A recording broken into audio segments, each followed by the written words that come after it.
You know, have you ever stopped to think about the little everyday things you do, like the way you sign your name, or even the colors you're always drawn to? What if those things aren't random at all? We're diving into this really fascinating book that says, yep, they mean something, something deep about your personality. So, let's start with your handwriting. Just think about it for a second.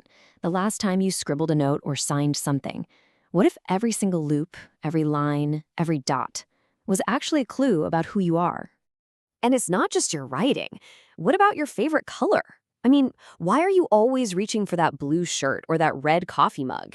Is it just a coincidence? Or is that choice telling a story? Your story?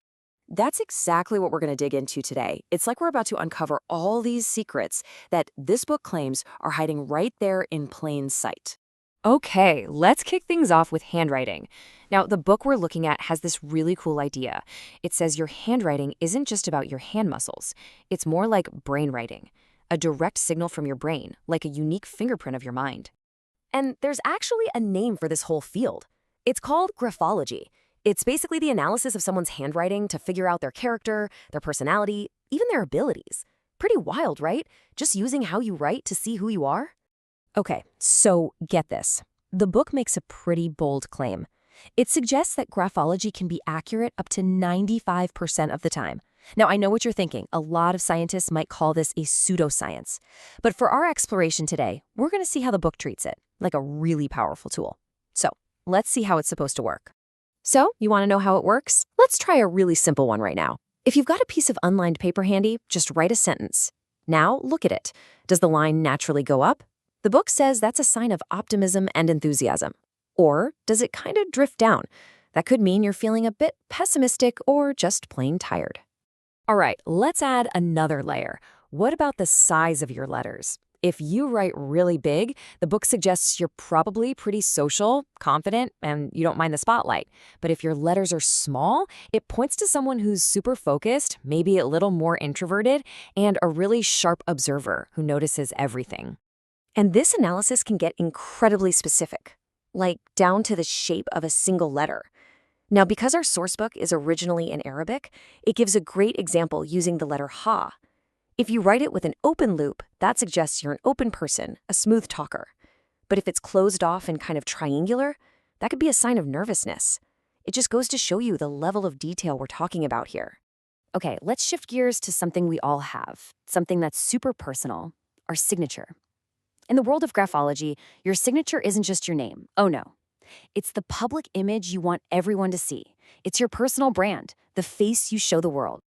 And here's a really important point the book makes. Your regular handwriting, that's supposedly your inner self. But your signature, that's your public self. It's the image you've carefully designed, the version of you that you want people to see and remember. So let's do a quick breakdown based on the book.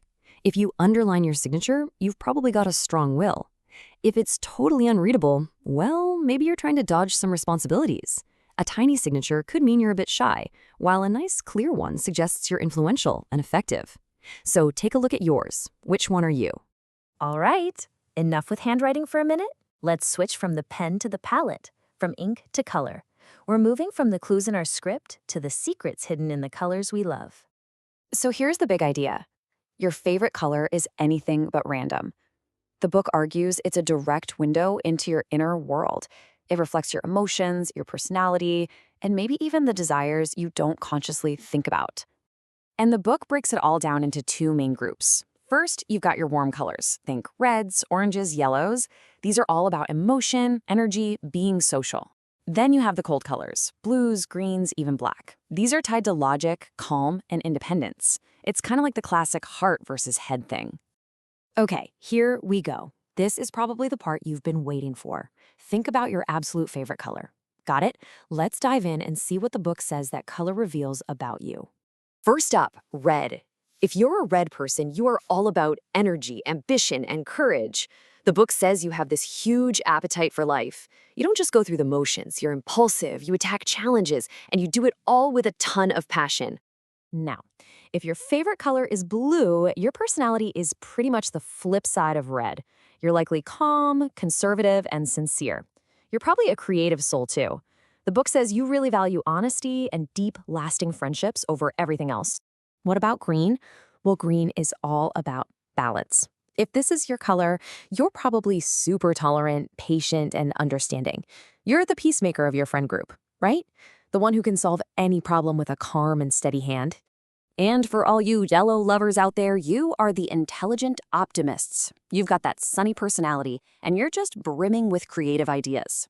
The book says you love change, you love new things, and yeah, you don't mind grabbing a little attention now and then. Last but not least, what's the deal with black? Well, in this system, black is about mystery, tradition, and strength. If you're drawn to black, you're probably a mature, introverted person who is seriously strong-willed and likes to be in control of things. So we've looked at our handwriting, we've looked at our favorite colors, and when you put it all together, one thing becomes crystal clear.